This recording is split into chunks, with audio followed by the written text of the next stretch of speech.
Welcome to this tutorial on scale development.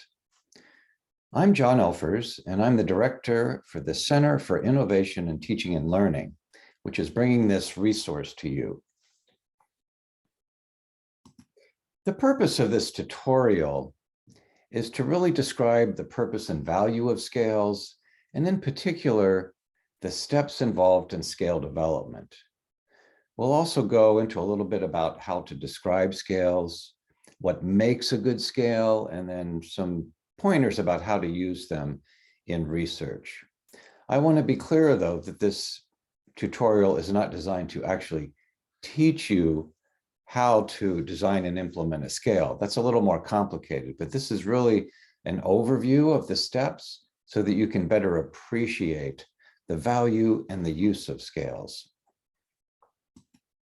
So the sources for this presentation are listed here. There are many sources that you can use, and I encourage you to either use these resources or find others if you want to dive even more deeply into this process of scale development. To begin, though, I want to make a few points about psychometric measures, and that's that scales and other instruments are attempts to quantify human experience. They try to put numbers to lived experience. So in order to be able to compare one person's experience to another and to look at broad patterns of experience. But ultimately, it is important to realize that human experience cannot be fully quantified. Scales are an attempt, and our best attempt really at being able to do that. And there's a lot of value in that, but just so there's no confusion between, the actual numbers from a scale and lived experience.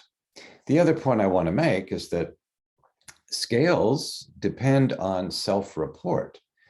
So they're only as good as the clarity and honesty of what people bring when they actually contribute to the validation of a scale.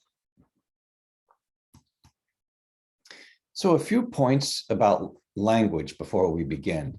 You may see scales referred to as psychometric instruments, psychological measures. Specific instruments may be called scales, measures, questionnaires, inventories, surveys, or indexes. So all these terms may be applied to a particular type of scale. For the purposes of this tutorial, I'm going to be using the term scale to really represent all of these, all psychological measures that use some type of scale to quantify human experience. There are many scales available today, and the wisdom in research is that if you want to measure something and use a scale, find an existing validated scale. Find the one that best matches what it is that you want to measure. Don't think that you can just, throw a few questions together and, I'll just make up my own scale. The process is very, very precise, and there's a lot of value in using a validated scale. For instance, you can compare your data with all the other studies that have used that particular scale as well. So these are some of the scales we might use in transpersonal psychology. There are many, many more. So feel free to go out there and look around and find that exact scale that's going to measure precisely what you want. So these are the essential steps in scale development. The first one is to define the construct that you want to measure. The second is to generate a large item pool of statements or questions, put that item pool through an expert review, determine the format for measurement, administer the items to a very large sample, conduct a factor analysis on the data from that sample, and then conduct a confirmatory factor analysis to make sure the factor structure holds up, and finally conduct a validity study. So I'm going to be going through each of these steps one at a time and just briefly describing what is involved in that step and showing you a few examples along the way. But as you can see, it begins with defining a construct. So let me say a few words about what a construct is. That's a technical term in scale development that really refers to what the scale is trying to measure. Are you trying to measure self-compassion, measure something like forgiveness or well-being? Those would be examples of constructs. Now, those are things that can't be assessed directly, which is why we're using a measure. Sometimes constructs are referred to as a latent variable, because the variable, it's implied, it's in the background, and the scale is really trying to measure that. So a scale or measure then is a proxy or a substitute for a variable that cannot be observed directly or measured. And so the scale is a proxy for being able to quantify that. So that's what's known as a construct. So the first step in scale development really is to have a clear definition of what that latent variable or the construct is. So this is done by drawing from the scholarly literature and theories about the construct. The construct, the definition of the construct for the purposes of the measure should really be grounded in what is currently known and what current theories are available. So the idea is to tie the construct to those theories. So for the purposes then of moving forward, I'm going to use 3 different scales that were developed and talk about these so that I can compare some different approaches to that. One is the voluntary simplicity engagement scale, recently developed by Rich et al. The transpersonal gratitude scale, which was developed by myself and my colleague, Dr. Patty Slava, and then the anxiety symptoms questionnaire. I chose these 3 to have one which has to do like with a lifestyle and motivations for a lifestyle, one which has to do with mood and emotion and perhaps a trait, and then another one that has a clinical application. So I've tried to choose 3 that have sort of different purposes and are measuring clearly different constructs. So I'll be referring to these as we move forward. So the second step really after defining the construct is then to generate an item pool. An item is a statement or a question. And often those items are drawn from interviews. So the voluntary simplicity engagement scale began with interviews of 16 simplifiers, 16 people. A thematic content analysis was conducted on those interviews. And then 120 items were generated from the data. And those would be statements made by those 16 participants. And maybe they'd be phrased in terms of a question or a statement. And then those were later refined to 67. I'll talk about that in a moment. For the transpersonal gratitude scale, that began with 68 interviews with a thematic content analysis performed on those, beginning with originally 165 items, statements from those people, and then that was refined to 110 by an expert panel. The anxiety symptoms questionnaire, on the other hand, was generated from existing questions by a panel of experts. That was done directly by a group of psychologists.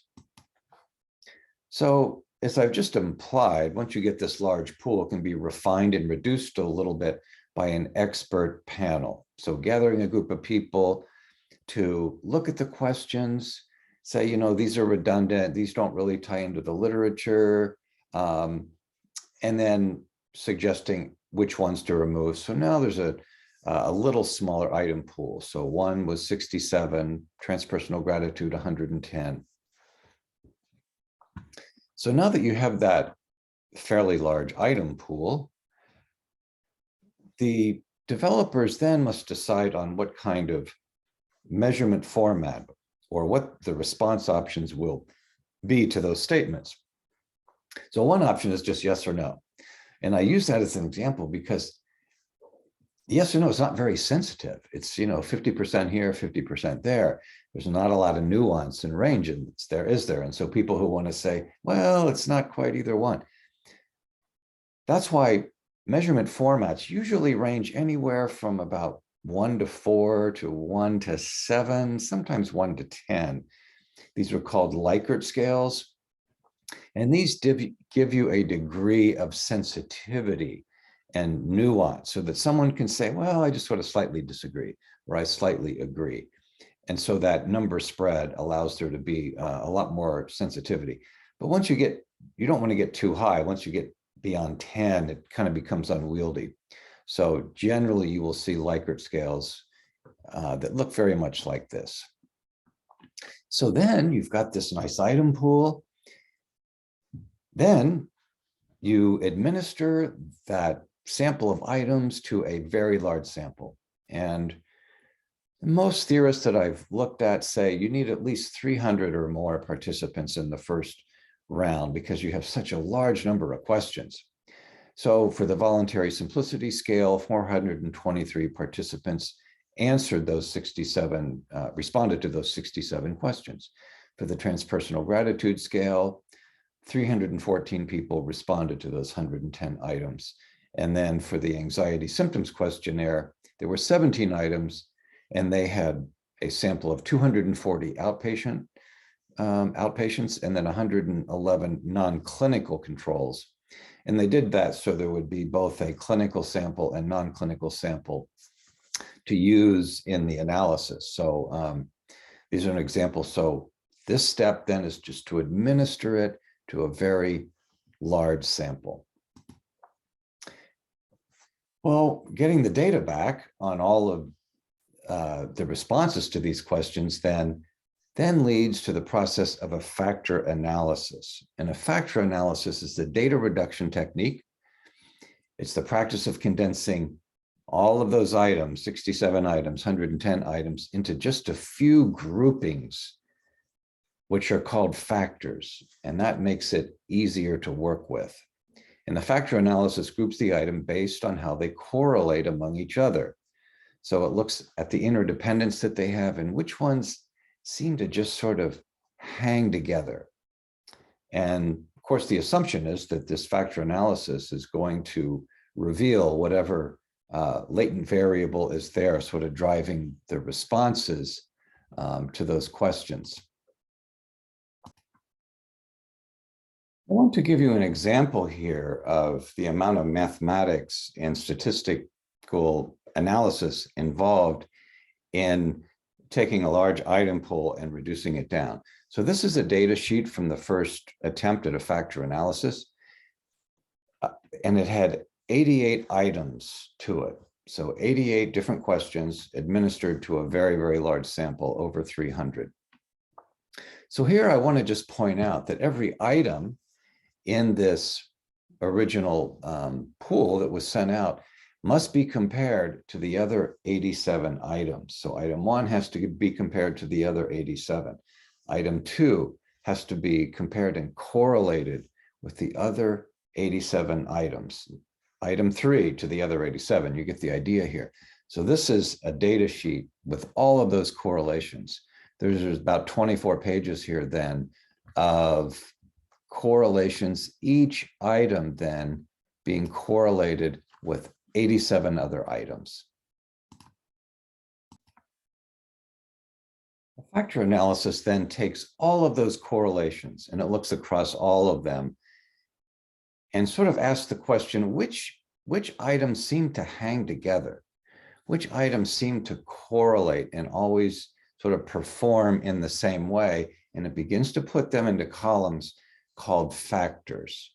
So here you can see the beginning process of the factor analysis, where the correlated items begin to be grouped in maybe 3, 4, 5, or 6 factors.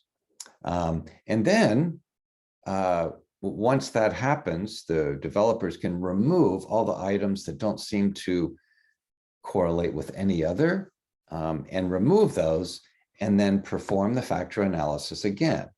And there is this sort of back and forth process involved in a factor analysis.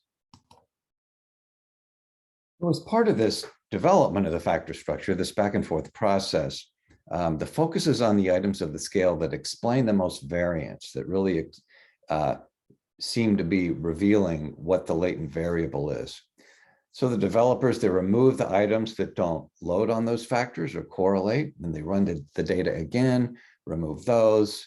At some point, you can ask the program to say, put everything into 3 factors or 4 factors or 5, and then look and see how the factors really evolve. And so there is this sort of give and take. There's a little bit of decision-making and analysis that goes into really determining what the best factor structure is. Here now I'm showing you the end result of a factor analysis for a particular scale. And so this is the end product after all of that back and forth honing down, reducing a large number of items. This is the one that had the 88 into these factors. And so I just want to point out that each factor has 3 items. And each one, see item 1, you can see that it correlates and loads heavily onto factor 1's 0.751, but not at all or hardly at all on factors 2, 3, and 4. The second item, the same, loads heavily on 1, but not the others. This item 4 here loads heavily onto factor 2 and on all the way down. Sometimes, like over here, you'll have an item that loads onto more than one factor. It loads pretty heavily here, but even more heavily here. So the developers decided, let's keep it in factor 4. So this is just a description then of the process of factor analysis. And I hope you appreciate that there's a lot of kind of back and forth and a lot of removing of items and testing things out to see what is the best factor structure. So here I'm showing you the final factor structure for these 3 scales. The voluntary simplicity scale had 6 factors with a total of 21 items. The transpersonal gratitude scale had 4 factors or subscales, they're called too, with 16 items. And the anxiety symptoms questionnaire came out with 1 factor with 17 items. So now that the factor structure is in place, it's important to test that factor structure out again, to not just assume, well, we did a good job, and so of course it must work. The wisdom is you want to go out and find a new population and test out the factor structure so that you can confirm that it really works, that it really is a good fit. So the confirmatory factor analysis for the voluntary simplicity engagement scale, since they had such a large item in the beginning, they did a split half technique. They took all the participants, they randomly divided them in half and began to compare the results of the 2 halves to see if in fact it confirmed the original factor structure. The transpersonal gratitude scale involved finding an entirely new sample of 385 people and administering that 16-item scale to them. And in fact, doing so confirmed that the factor structure really held up well. The same for the anxiety symptoms questionnaire. It was administered to 487 new participants and confirmed the actually 17 items. So now that the factor structure seems to work and hang really well, there's still one more process, and that involves testing the validity of a scale. So let me say a few words about what validity means. So the factor structure is coherent and works well, but is that factor structure, does the instrument measure what it is supposed to measure? Is it an accurate measure, say, of voluntary simplicity, transpersonal gratitude, or anxiety? And this kind of gets back to that whole idea of the original construct that we defined. How can we determine if, in fact, it really is measuring that? Well, there is a process that scale development asked you to go through. One is to think in terms of convergent validity. So you find other measures out there that are similar to the one you're developing, to the construct. And you take those two measures that are supposed to measure something similar then, and you administer both and see if they correlate. On the other hand, you want to also engage in some discriminant validity, which means you find a construct that is entirely opposite or has no relationship to your construct and administer both measures. And if it's opposite, it should show a negative correlation with that measure, or there will be no correlation. So for the transpersonal gratitude scale, now the 16-item scale was compared against measures of positive reciprocity, negative reciprocity, and reciprocity is something that's actually related to gratitude.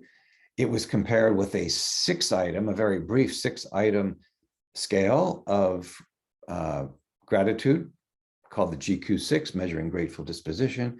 It was compared with a measure of empathy, because that's also related to gratitude, and also a measure of spiritual transcendence, since there was a spiritual subscale to transpersonal gratitude. And so these measures were used for the validity study. So here I want to give you an example of just how the validity study worked out for transpersonal gratitude. Since we were only administering a 16-item scale now to confirm the factor structure, we also threw in some other measures there to begin the validity study. So for each of these measures that went with it, we had 122 people do positive reciprocity, negative reciprocity, grateful, on and on. So then we compared the results and correlated the measures between them. And here along the top, you have the 4 subscales, the 4 factors of the transpersonal gratitude scale, and you can see the way in which they correlated with these different items. So negative reciprocity, we predicted, would have a strong negative correlation, because it's the exact opposite of anything related to gratitude. And in fact, we got a very strong negative correlation. Positive reciprocity corresponded positively. So to grateful disposition, we assume, since it's about gratitude, have a strong correlation across the board, which it did. And so on and on. You can see the different areas here. So the purpose of doing this by comparing with other measures was to support the validity of the measure and say, yeah, this really seems to be measuring what it says. It's a good measurement of anxiety or gratitude or voluntary simplicity. So finally, I want to say one other thing, and that's about reliability, because validity, asks the question, does it measure what it says? Reliability is a measure of how well a measure performs. And what that means is, how consistent is it? If you were to administer the same measure to the same group of people a week later, would you get the same results? All the other things being equal, would it perform the same with that same group of people? And there are some statistical ways of looking at this by taking all of the data, splitting it in half and comparing the two halves. So there's some statistics going on in the background. But reliability is a very important measure of a scale along with validity. It really is a reflection of how well the measure performs. And the measure for this is called Cronbach's alpha. It's a measure of reliability or of internal consistency. The range for this alpha is from 0 to 1. And if you have an alpha of 0.60 or 0.70, that's considered acceptable in terms of that, okay, this is an acceptable scale in terms of reliability. The voluntary simplicity scale had an alpha of 0.7, so it was acceptable. The transpersonal gratitude scale, an alpha coefficient of 0.88, which is very good. And the anxiety symptoms questionnaire, 0.96, 0.9496 in the various studies. So very strong reliability there. So in conclusion, now we've gone through all the steps and stages of scale development. Let me just say a few words briefly about the purpose and use of scales. Scales can be used at the individual level to, say, measure someone's level of self-compassion and comparing that to everyone else who took the scale, or someone's experience of anxiety for a clinical scale to say, ooh, does your experience of anxiety rise to the level of a disorder? So it can be used at the individual level. Scales are also used to survey large groups of people. If you want to administer it to a whole group of 300 adults and see how they compare. That's another way to look at it. Another is to compare the results of a large group with another measure. So a correlation study where you maybe compare, say, voluntary simplicity with transpersonal gratitude. So those are some of the uses. I do want to say, just in terms of perspective, one of the ways I like to think about scales is that they take the really broad view. It's like looking at the forest. So they take the broad view of a phenomena. So if you were to look at a forest and send a drone out there with a camera on it and have it take pictures of the forest as a whole, that would be the broad view. That way you could count how many different kinds of trees there are, how tall they are, and get that broad sweep. Qualitative research, on the other hand, is focusing specifically on a couple of trees. So there you walk into the forest and you pick out a couple of trees and you study them very, very carefully, and you measure them. You look at the quality of the bark, the leaves, look for diseases, what's growing underneath them, those kinds of things. So one of the beauties of mixed methods research is it really tries to combine both views. Let's look at the forest, let's look at some trees, let's bring all the data together. Sometimes you may only want to do one or the other, but mixed methods research brings these two together to give a really much more comprehensive view. And then finally, I just want to say a couple words then about, if you're looking to use a scale, how would you know that if it was really effective? So here's some things to look for based on what we just talked about. As you read about the development of the study, and probably in an article, did it have a clear construct design? How many participants took the scale to determine the factors in that original sample? How many people, and were they a broad sample or were they a narrow demographic? What is the reliability, the internal validity? Is Cronbach's alpha greater than 0.7? Was there a confirmatory study? And did that really confirm the factor structure? Was there a validity study? What was used in that? And then what other studies have used the scale already, and to what effect? These are all questions you might look at when you're determining the value and efficacy, potential efficacy of a scale. So what we've done then is, gone over all the basic steps of scale development. Here they are again, and I hope this has been valuable for you. Please keep your eyes and ears open for other resources coming out of the Center for Innovation in Teaching and Learning. And thank you very much for listening. And I hope this was valuable for you.